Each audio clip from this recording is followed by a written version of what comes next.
During the Second World War, petroleum to run Hitler's war machine was in short supply because of a lack of natural oil supplies. In order to compensate, the Nazis turned to science in order to fulfill the energy demand to continue their quest of issuing in the Third Reich. German scientists, as it was discovered after the war, had discovered the secrets of how oil is formed. The belief that petroleum comes from decaying plant and animal life has been fostered by the United States government and big oil companies for decades, according to Jerome Corsi of WorldNet Daily.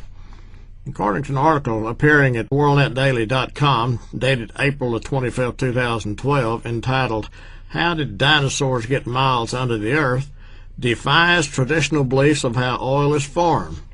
Corsi's new book, The Great Oil Conspiracy, How the U.S. Government Hid the Nazi Discovery of Abiotic Oil from the American People, asks how did the dinosaurs that died and became part of those fossil fuels get to be tens of thousands of feet under the surface.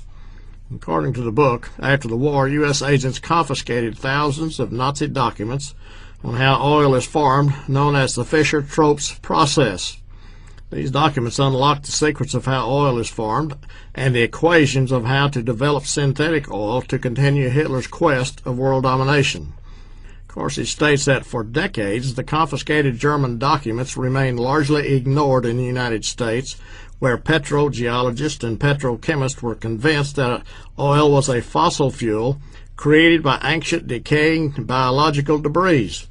He adds that telling the American people the truth would be counterproductive for big oil because the price of oil is based on a dwindling supply. Why?